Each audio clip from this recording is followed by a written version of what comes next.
Hello everyone, I'm Mojtaba and welcome to another episode of A Sip of Chemistry.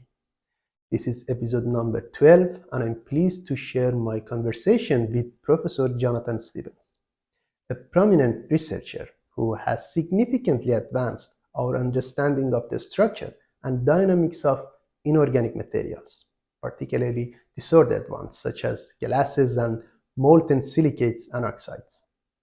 Professor Stebbins is an Emeritus Professor of Geological Science at Stanford University. His contributions to gas science have been widely recognized, including receiving the prestigious Morey Award. Over his career, he also has served on various boards and advisory committees, showcasing his leadership in the field. I encourage you to explore his profile to learn more about his remarkable achievements and administrative roles. In this interview, I had the opportunity to ask detailed questions about some of the most intriguing and controversial topics in glass science. Our discussion focused on subjects such as glass formers with multiple coordination numbers, the role of intermediate karyons in gases, and the structure of melts. These are just a few highlights of our conversation. There is much more to explore, so I invite you to watch this exciting interview with Professor Jonathan Stebbins. Don't miss it.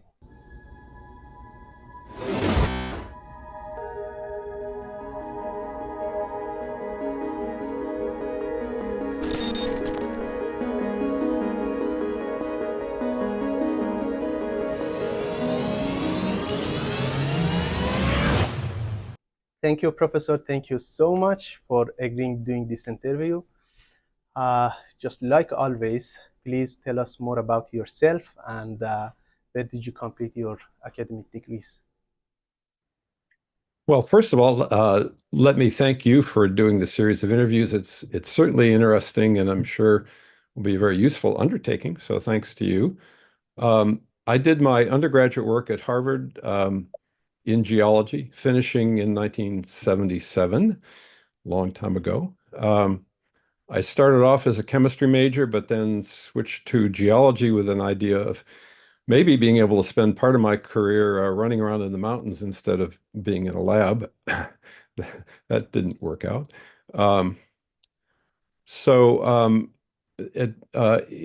I started the PhD program at Berkeley after I spent a year of doing field and lab work with some French geologists and geochemists. Started at Berkeley with Ian Carmichael also in geosciences. And Ian was not only a field-oriented igneous petrologist and an excellent analytical chemist, but was one of the first people to try to apply rigorous thermodynamics to magma crystallization. And as a result, he had a unique lab program to actually measure some of the quantities needed to calculate things like free energies, notably heat capacities, heats of fusion, densities of liquids at high temperature. So I did my PhD in that area and finished in '83. I stayed on in his group as a postdoc, still doing calorimetry. It turns out Carmichael had a very brilliant colleague in the chemistry department who was an NMR innovator named Alex Pines. And they hired one of Alex's students, a guy named Jim Murdoch, as another postdoc to try to learn something about glass structure using new methods of solid-state NMR, which at that point had only been applied to silicates for only 3 or 4 years. So I got involved making glasses and crystal samples for this work and trying to interpret some of the spectra. Then again, at Carmichael's urging, we started developing instruments to do NMR at high temperature on the liquids themselves, which are primary importance in igneous processes, of course, as well as in glass-making technology. So I was able to carry on with that work when I started on the faculty at Stanford in 1985, and I've had a lot of fun with it ever since. Okay, awesome. So your exposure to glass science was during your postdoc, right? In your grad. Well, yeah, in the sense of thinking about glass structure, although I'll point out that if you look at high temperature data on silicate liquids, for example, density data collected way at high temperatures, a lot of that was actually done at Corning back many decades ago. And so maybe that's glass science too. My interest started, we'd been measuring heat capacities of a number of liquids and silicate liquids at high temperature, and I started to wonder about the huge range of values. And so, for example, if you look at the heat capacity of pure silica at somewhere like 700 C, and that of a magnesium silicate glass, they're very similar actually on a molar basis. But above the glass transition, the magnesium silicate might have a heat capacity that's 50% higher in the liquid state. And about this time, my French colleague Pascal Richet had brought the idea of configurational heat capacity and entropy to the geoscience community. And these involve the extra energy needed to increasingly disorder the structure of the liquid as the temperature increases above the glass transition. The configurational entropy plays a huge role in theories of viscosities and properties that are interesting both in technology and geosciences, not to mention basic condensed matter physics. So configurational seemed to me to be all about structure, and so that piqued my interest in glass and melt structure and made me think about ways of learning about that. It's pretty obvious these same questions apply in technological materials, and compositions often overlap with the simplified end members of geological compositions. And of course, beyond that, we started branching out into more exclusively technological systems, especially borosilicates and other sorts of things. But they're very closely related materials and same questions. Yeah. So I wanted to ask you how you became interested in glass science, which I believe that you already answered. Yeah. Yeah. So my next question is from earth science to glass science. How are they related to each other? Well, again, I think I've addressed that a little bit, but the basic processes that control the structure and properties of molten silicates in nature are the same as those that work in technology. The compositions often overlap quite a bit. Of course, borosilicates don't really occur in nature in any abundance. So the simplified compositional end members, whether it's 2 or 3 or 4 component systems, are equally useful to study for both. And there's a very interesting story that illustrates this. If you look at the history a little bit, there's a very well-known early glass scientist named George Morey, who back in the 20s and 30s was working at a place called the Geophysical Lab in Washington, D.C., working on basic phase diagrams for sodium silicates and calcium silicates and ternary systems.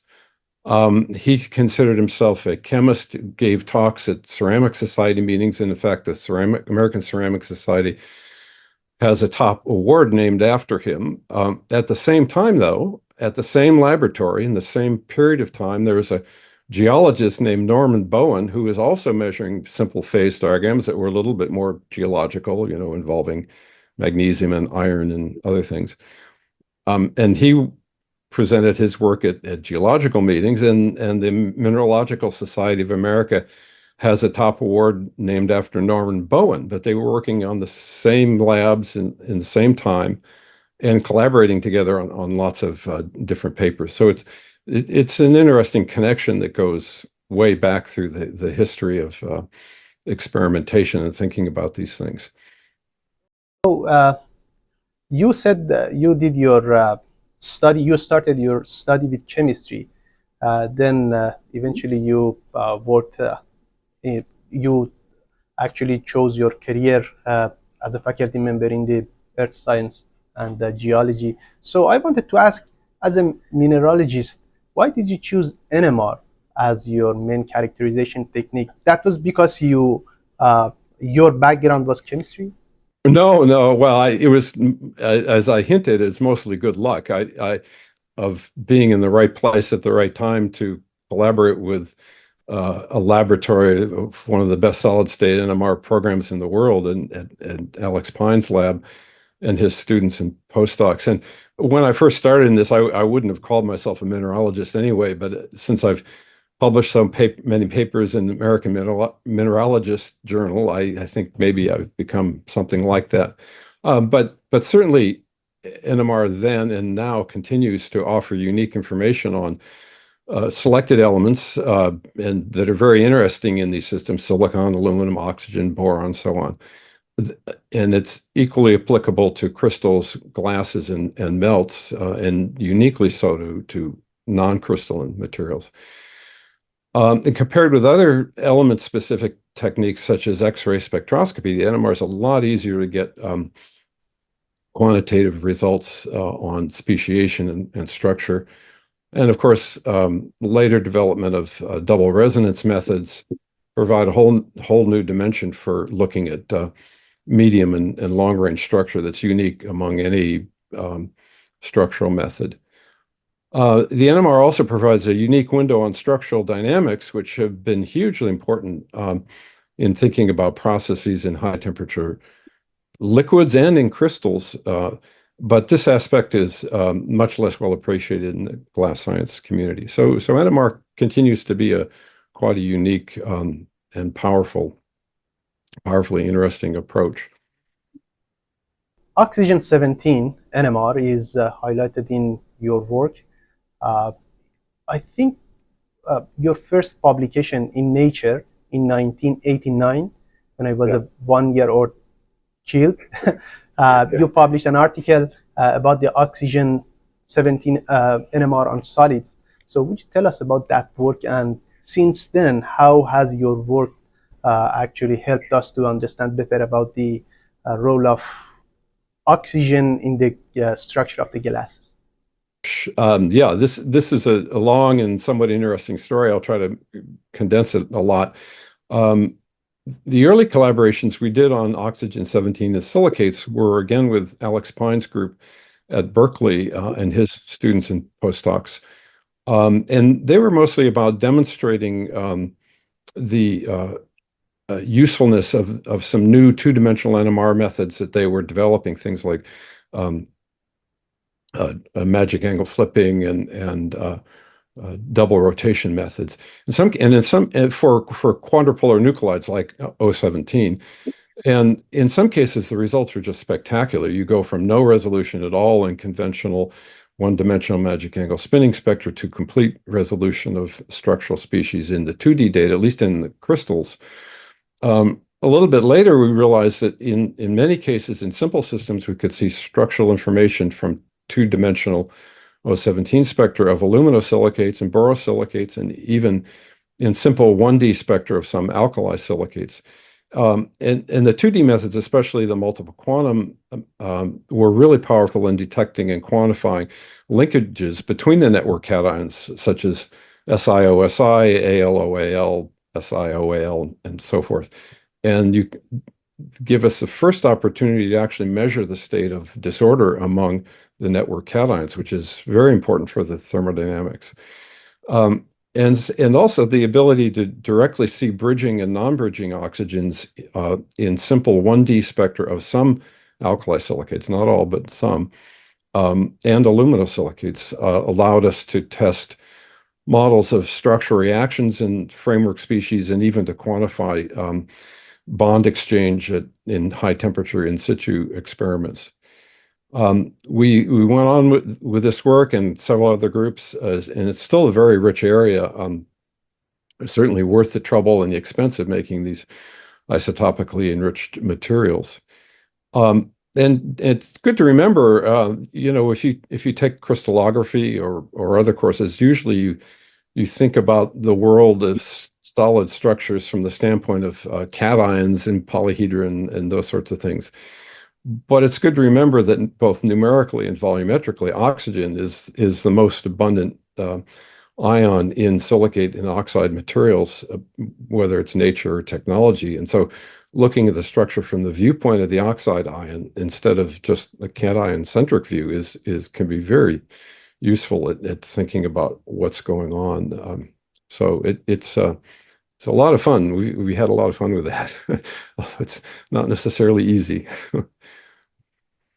Yeah. So I want to dig into the glass science. I take this opportunity and uh, would love to ask you to educate us about a few important concepts in glass science. In 1920, almost more than 100 years ago, uh, Zachariasen, he proposed a set of rules based on which the structure of glass is defined. So I would love to know, at the time, it was a brilliant idea, a brilliant theory, although it was not that much complete. But 100 years ago, without sophisticated techniques to study and characterize the gases, he did a good job.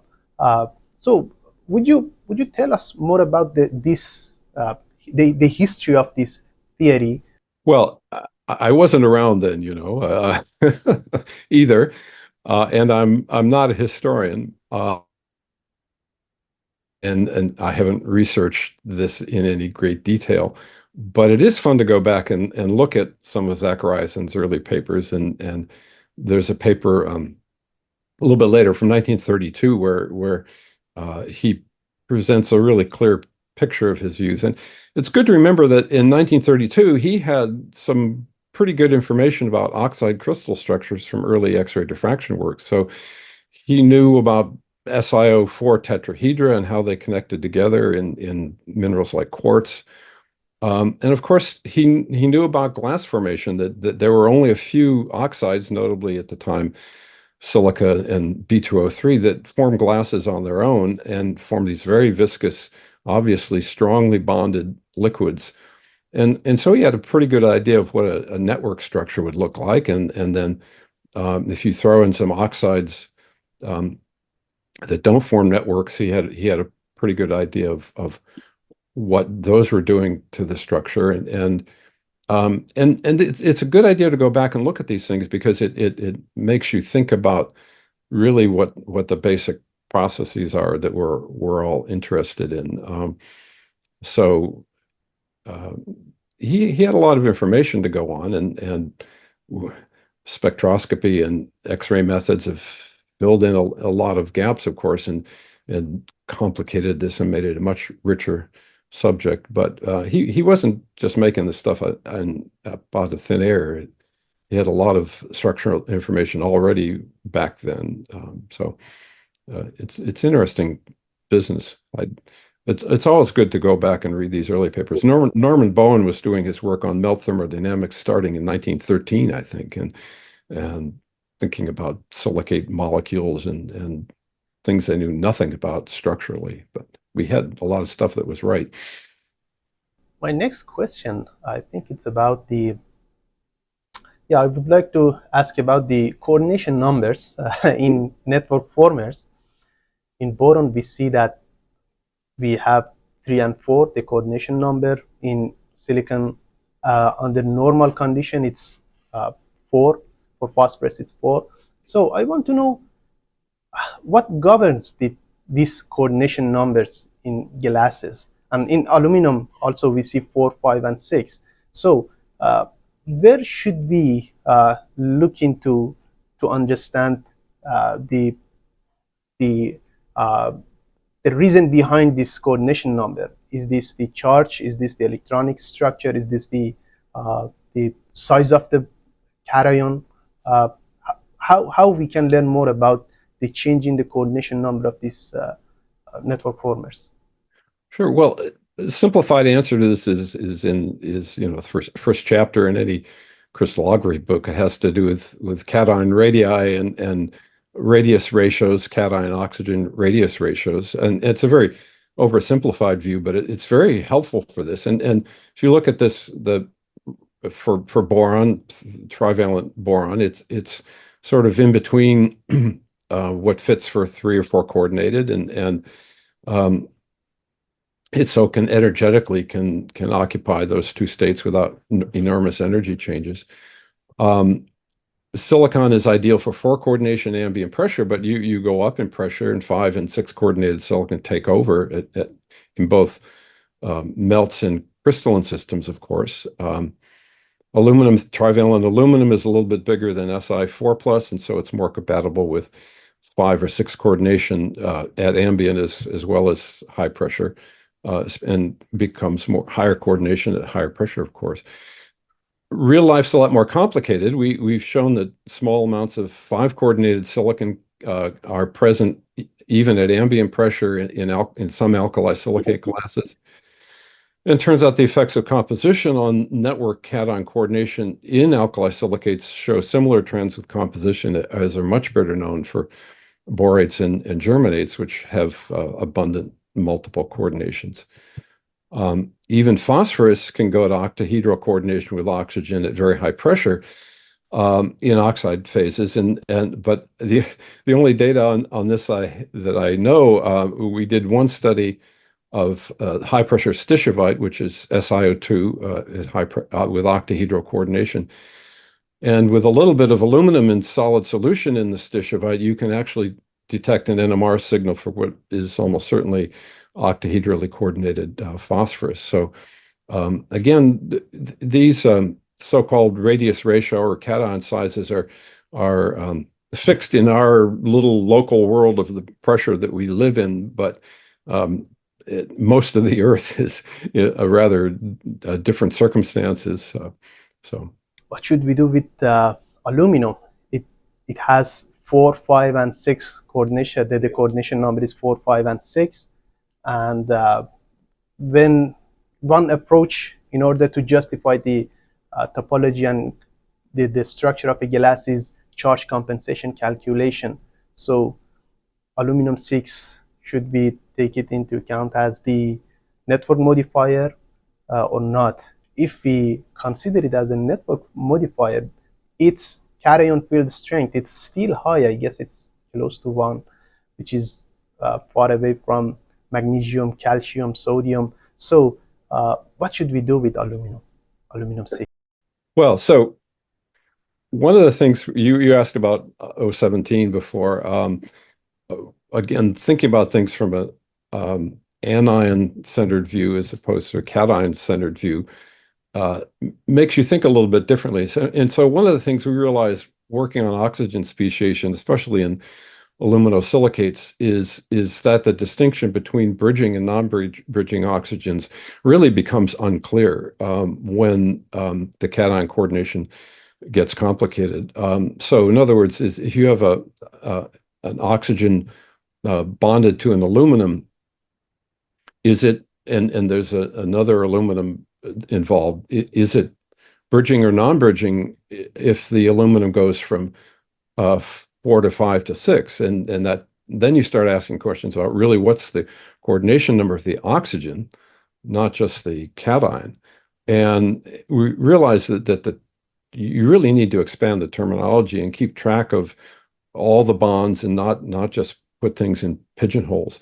And you turn that around and in response to your question about network cation, network former and network cation, those clear distinctions work very well, as you know, in simple systems like sodium silicates or whatever, but really can get you in trouble in more complicated systems. And this has been known for a long time. If you look at tables of cations in glasses, like in Arun Varshnay's book or wherever, there's a large category of things called intermediate cations, which are somewhere between network formers and network modifiers, and there's good reason for that, and so we have to be careful.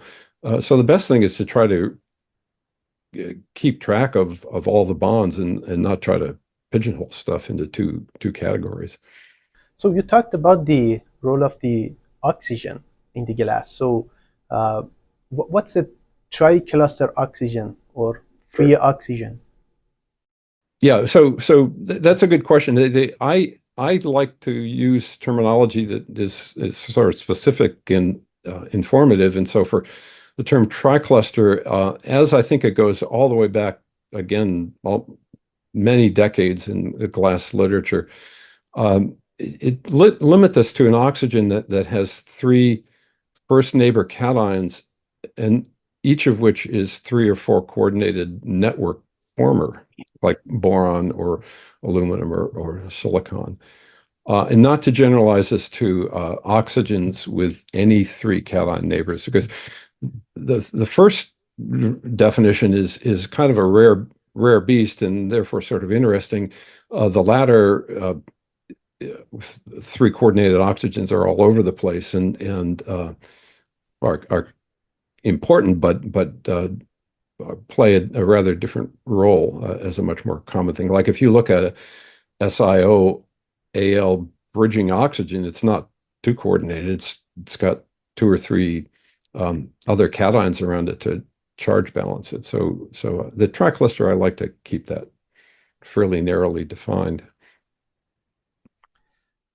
So one of your research topic is the structure of the melt. So why is it important? To the best of my knowledge, we make a melt, then we cool it down to room temperature. It means that we are taking a snapshot and we study this solid or this glass structure, and we say that it resembles the structure of the melt. So is that true, first of all? And then why do we need to learn about the melt by itself? Well, so yes, it is true. It's at least a pretty good approximation that the glass structure records at least the network structure of the glass in the vicinity of the glass transition temperature. Say 700, 800 C for typical compositions. But if you look at the thermodynamic properties of glass-forming liquids, it's not just silicates, but most glass-forming liquids, most liquids, as I mentioned above, the configurational heat capacity and entropy require that the structure of the liquid becomes increasingly disordered at high temperatures, giving increased heat capacity, thermal expansivity, compressibility above the glass transition. So if you want to predict or understand the processes that control melting and crystallization and phase equilibria, knowing the extent of disordering process becomes critical. And melting points for lots of silicates are many, many hundreds, sometimes 1,000 degrees above the glass transition. The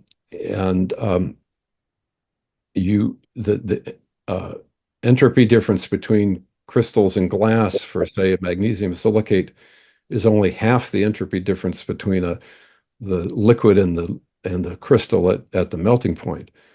Temperature effects on structure you can be deduced from some in situ measurements, and that can be complicated and interesting. And to some extent by looking at glasses with different cooling rates that record different fictive temperatures, which can give you a range of a couple hundred degrees of temperature. And we've approached this with both. We and other people have approached this with both methods. But the really unique information obtainable only at high temperature, not on in situ, not on glasses, but on high temperature measurements on liquids, has to do with the dynamics of bond breaking and structural change in the liquid, which of course are what control things like viscous flow and diffusion, which are important in fabricating technological materials as well as in nature. And so the high temperature NMR has just scratched the surface of this dynamical area. It's fascinating. It's important. It's tough to get at, but there's a wide range of information yet to be gleaned, not just from NMR, but from many other techniques that are easier to do at in situ at high temperature. So also you have pressed glasses to interrogate them, right? Would you tell us more about the behavior of glasses under pressure? Yeah, so it's funny. I've never actually made a high pressure glass myself. It's always been we don't have high pressure facilities of much importance in our labs, and so it's always been my students and postdoc collaborating with people who who have these fabulous facilities to make high pressure samples. So let me start by saying that. But so in nature, of course, in geological processes, pressure effects on melt structure are hugely important because most of the Earth is at high pressure. But also, especially in recent last maybe 10 or 15 years, people have realized that high pressure processes may be very important in technology such as fracture and hardness, because when a crack is propagating through a glass, the pressures may be very, very high at the tips of the crack, and all kinds of interesting things can be going on. So we've looked at silicates, aluminosilicates, boron-containing glasses, quenched from high temperature and pressures up to about 10 gigapascals. So far, there hasn't been much progress in situ high pressure NMR in these systems, although it is possible to do X-ray scattering and Raman in situ at high temperature and pressure. So there's some hope there. We work essentially on quenched decompressed glasses. These often retain up to 10 to 15% increased densification. You go above that and things relax during decompression. You can't see the structural changes. They show sometimes very large changes in silicon or aluminum or boron coordination with increased pressure, and depending in very complex ways on composition that we've explored somewhat, and other people are also. Knowing what this means for the actual high temperature, high pressure liquid requires some extrapolation, some guesswork, but at least it's a starting point. And one thing to note is, if you're interested in the liquids, of course, it's important to take a glass and heat it above the glass transition temperature in situ at high pressure, and then quench it and decompress it, at least to allow the structure to equilibrate at least at one point at high pressure. This makes the experiment more challenging, but gets you closer to seeing what's going on in the liquid state itself. So it's a lot of fun, a lot of work left to be done, and again, I'll emphasize that in situ methods, probably not NMR, but other methods are going to be are becoming the real key to these kinds of questions.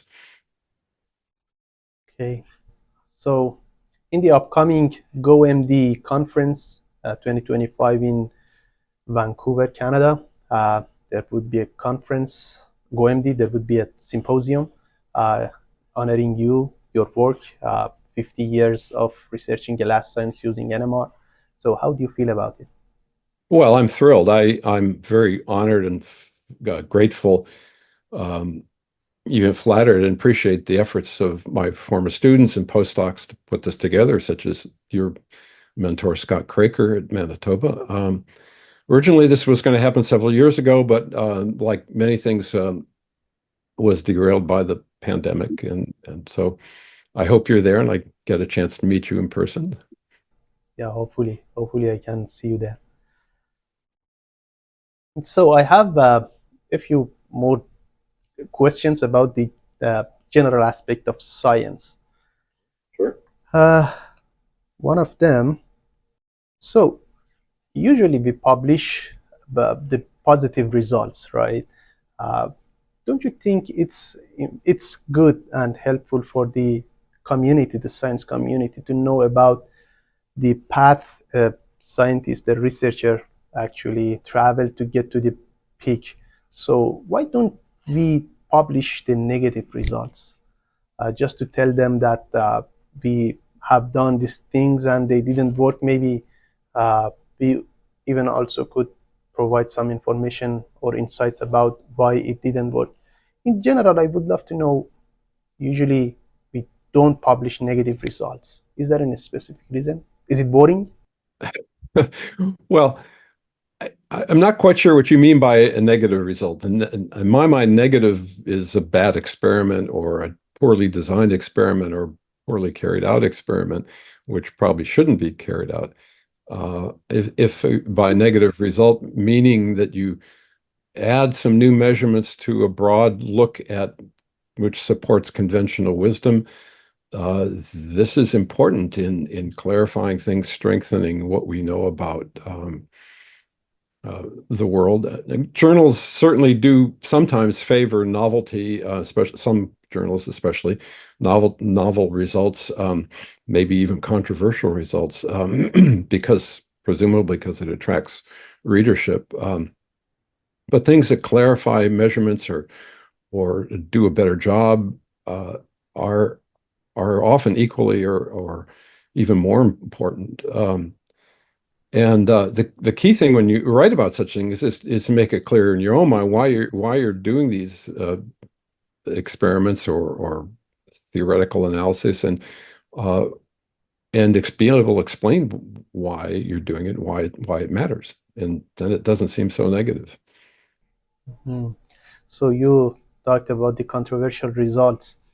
I don't see in the science community that researchers comment on the uh, results of other research groups. Have you ever had this experience? You find something that you say, okay, it's in contrast with what's been published, and should I just talk to the original authors to see why our results are different? I mean, uh, there is, to the best of my knowledge, I guess, again, that the number of the publications that challenges the results of another research groups are low, isn't it?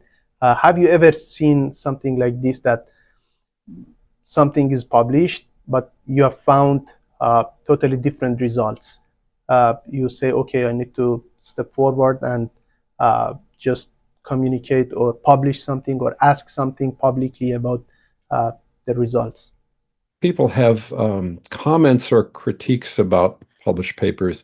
Many journals have letters or special kinds of papers that are called comments, where they publish short back and forth responses. Sometimes these take the form of editorial letters, and there is a venue for direct commenting on published papers outside of the normal review process. My approach to scientific results that I think may not be correct, or it has been to try to make a positive contribution, to try to go and do an experiment or repeat an experiment that clarifies the issue, and then publish some new data rather than to just publish a criticism. I think it's a lot easier and less stressful and a lot more fun to do things that way. And I think that's how real progress can be made. Yeah. There's again there's editorial changes. You can see this over many years. Um, Many journals, if you review a paper, they have very clear guidelines about the review process to try to make reviews scientific and not personal, and productive, and not just negative criticism actually during the review process. And I think some of that carries over into the publication process to make things more collegial and positive, which is how it should be. The last question in this section, I would love to know your opinion about the experimental section in articles. So I've seen quite a few articles that they don't reveal their experimental activity openly. I mean, very well. Uh, what's the reason? So, based on the information that I got in a specific composition of glasses, I have destroyed crucibles. I mean, I followed other words, and it caused damage. I've done the same thing. So It's a is it because conspiracy of the platinum companies. exactly? So what's the reason that is? I want to know that different research groups, they want to keep the novelty of their work. They don't want to reveal the secrets. So what's the reason? Well, so I think reality is in most cases it's just sloppy writing or inadequate review and editorial process that lets that happen. I think in my mind, it's much less common, but deliberately concealing methods to impede research verges on scientific misconduct. And if you think about it, if someone can't reproduce your experiment, it can cast doubt on your own findings. Um, so if there's details that you don't include, it weakens your own work. And again, changes in editorial policy and publishing have really mitigated this situation, I think, and especially the ability to make supplemental sections as long as you want, so you can put as much detail in there as you want to describe theory or experiment. And some journals, of course, especially biomedical, have requirements for open databases and software and sample exchange that are really changing this landscape to make it more possible to reproduce scientific results, and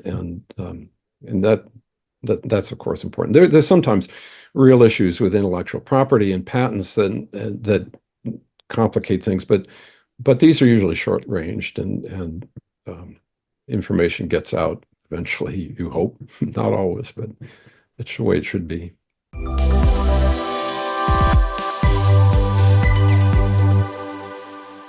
Thank you so much. I'm done with this part, and I would like to ask a few questions. About what you do beyond the lab. Sure. So, what do you do at your spare time? Go ahead. Well, so I've been retired 3 or 4 years, so I don't have labs anymore. I'm out of the research world. But I keep busy. I do a lot of photography, nature photography, do a lot of hiking with my wife. We do a fair amount of travel, both within the US and to more exotic places. So we're having fun. Amazing. What was your dream job when you were a kid? Well, so the only real memory or record I have, I think I was in sixth grade. I had to write the essay about that, and so I was in sixth grade in the early 1960s, right? And so of course, what I wanted to do was to be an astronaut when I grew up, and I figured when I was grown up, we'd be walking around on the moons of Jupiter because we would have long explored the moon and Mars, and that hasn't quite happened. And I think a little bit later on, probably a fantasy of being a park ranger or doing something where I could be out in the woods and up in the mountains full time would have been another thing that didn't go too far. But I've always loved doing science, and when I was a kid or in high school and so forth. So things turned out okay. Yeah, you did a great job in your job. So if you could do, if you could live another life in another parallel world, what job you would like to pick? Oh, how about a high mountain guide so I could climb up in the Alps or the Himalaya whenever I wanted to? How's that for something different? Maybe collect some rocks. Yeah. So, who is your favorite scientist in the history? Well, that's a multi-dimensional question, as you know. But how about Leonardo da Vinci? He was a scientist before the term was invented, and you go back and look at his work, and he was first and foremost an accurate observer of the world and of nature, and which in my mind is really at the heart of all science. So, and maybe another alternative for a little bit more modern world, I mentioned of form previously, who should be better known in the non-geo community, is Norman Bowen. Started measuring phase diagrams for silicate systems back in 1915, doing rigorous thermodynamics with them and using this to understand processes both in nature and in technology. I want to ask, do you have any regrets? And I would like to explain why I'm asking these questions from senior Sure. researchers, senior professors. So I think the idea behind this question is that even successful, uh, outstanding researchers could have regret, in their life. So it's not just something personal. I don't want to make it that much personal. Scientifically and educationally, we all make choices. I pretty happy with the way things turned out for mine. I don't have anything I would necessarily choose to do differently in hindsight. Okay, amazing. Thank you so much for your time, for your insight. Actually, I found it educational, informative. And is there anything else you would like to add? I didn't ask. Oh, not particularly, but maybe you should do an interview of yourself so we can hear your story at some point. Of course, yeah. At some point, when I have something to present, not now.